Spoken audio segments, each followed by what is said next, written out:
Pope Francis's Laudato Si the encyclical is utterly crucial for our contemporary time. The ecological crisis we are facing is a global crisis, is an international crisis, and it is affecting every human person, every human being here on earth. And no one could escape from doing one's responsibility. We have to think, reflect, analyze, and try to understand the problem in terms of global mechanism. But in terms of our response, of course we need to respond from our local level, locally. So as Sri Lankans, and also as Christians, as Catholics, we have a great responsibility. One is to make an awareness amongst people, amongst communities, what is happening. And also to do whatever we could do, especially in terms of changing our lifestyle, radically changing our lifestyle and cutting down unnecessary expenses and our consumption patterns, and also challenging this throwaway culture. Especially people have become consumers, and we need to change that mentality. So that is the reason this exhibition was organized, to raise the awareness among people. Not only raising their awareness, the next step would be to come up with a different lifestyle and to interrupt their patterns of living and also patterns of human relationships. Because as we learn to relate to other people, other communities, especially the minorities, we should also learn to relate to nature, to creation.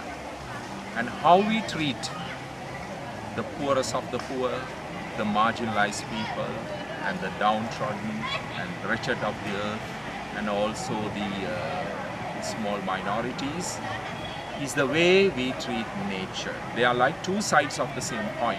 How we treat the poor and the marginalized, and how we treat nature, how we treat our creation, reflect the same attitude. So we in Sri Lanka, the National Service Committee, we call it the Divesi Ekatuwa, the Prophetic Assembly.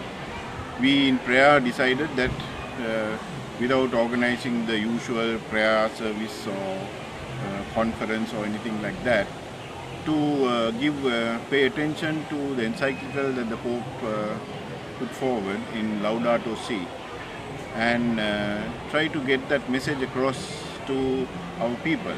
First of all, to our own people in the renewal, that is, we call it the Kithu Dana Pubuduwa, that is the apostolate of renewal, and from them into the Catholic Church, and through that to the whole country.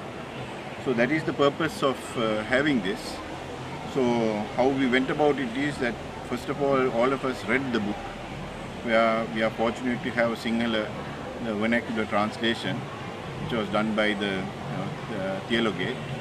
So we gave those books at a subsidiary rate to be read by the communities, and we allocated certain portions of that encyclical for them to read, and then to come up with an idea, with a creation where they can put it across to the people so that they will understand. Otherwise it will be another book that they will read. So that is what we see today, which is specially devoted to the children, for the students and school children. So we have about more than 40 to 50 stalls, each depicting a particular aspect of the encyclical. The young girls in their stall, they have wanted to promote or to put forward the idea of this biodiversity. So they have gone to the extent of bringing together in pictures and samples and all that, the biodiversity. Then the youth, they have got together and come up with a creation where they have shown the initial, what it was before all these industries came into being, and after that, because of the industries and the emission of greenhouse gases, what has happened to the environment. So then Again, all these other aspects of the encyclical is all dealt with in all those stalls. So the mothers, they are going to show the value of going back again as much as possible to the initial experience of treating the creation as a gift of God, and to treat creation as part of yourselves, part of ourselves. So therefore their stalls will depict that aspect of the encyclical.